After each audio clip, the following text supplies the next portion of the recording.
গঙ্গা গীতা চ সাবিত্রী সীতা সত্তা পতিব্রতা ব্রহ্মাবলী ব্রহ্মবিদ্যা ত্রিসন্ধ্যা মুক্ত গেহিনী অর্ধমাত্রা চিতানন্দা ভবগ্নি ভ্রান্তি নাশিনী বেদত্রয়ী পরানন্দা তত্ত্বার্থ জ্ঞান মঞ্জরি। রাধে রাধে।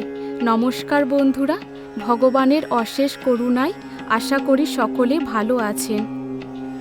আমরা সকলে জানি গীতা হলো জীবের জন্য ভগবান শ্রীকৃষ্ণের সর্বশ্রেষ্ঠ আশীর্বাদ বাণী। গীতাতে রয়েছে 18টি অধ্যায়। বলা হয় গীতা পাঠ শেষে গীতা মাহাত্ম্য পাঠ করা অবশ্যই আবশ্যক, যা পাঠে জীবের অশেষ মঙ্গল হয়।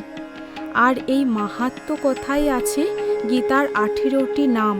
আজ আমরা গীতার সেই 18টি নাম এবং তার মাহাত্ম্য নিয়েই বিস্তারিত আলোচনা করব এবং জানব এই 18 জন কে কে, যাদের নাম মাত্রই জীবের অশেষ কল্যাণ হয়।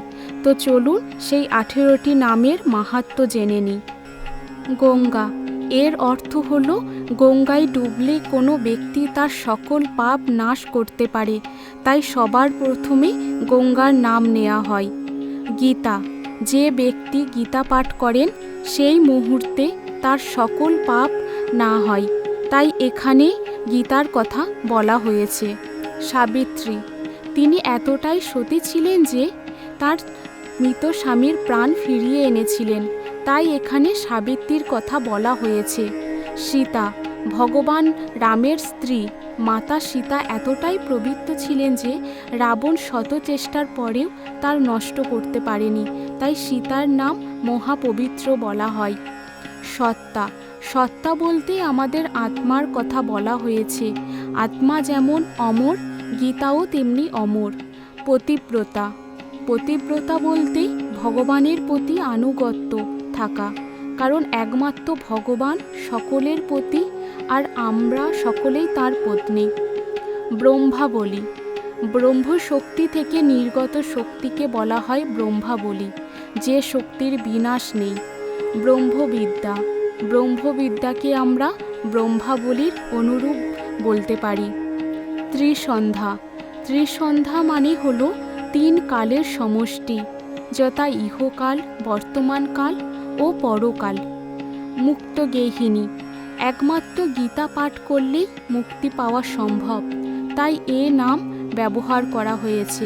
অর্ধাত্মা, গীতার ভগবান শ্রীকৃষ্ণ বলেছেন গীতার অর্ধক, তাই এই অর্থ ব্যবহার করা হয়েছে। চিতানন্দা, চিৎ জগতের যে আনন্দ তাই হলো চিতানন্দা।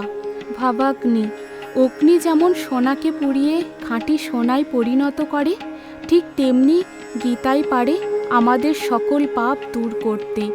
ভ্রান্তি নাশিনী, আমরা আমাদের চারপাশের জিনিস দেখে বিভ্রান্ত হই, আর একমাত্র গীতাই পারে আমাদের এই ভ্রান্তি নাশ করতে।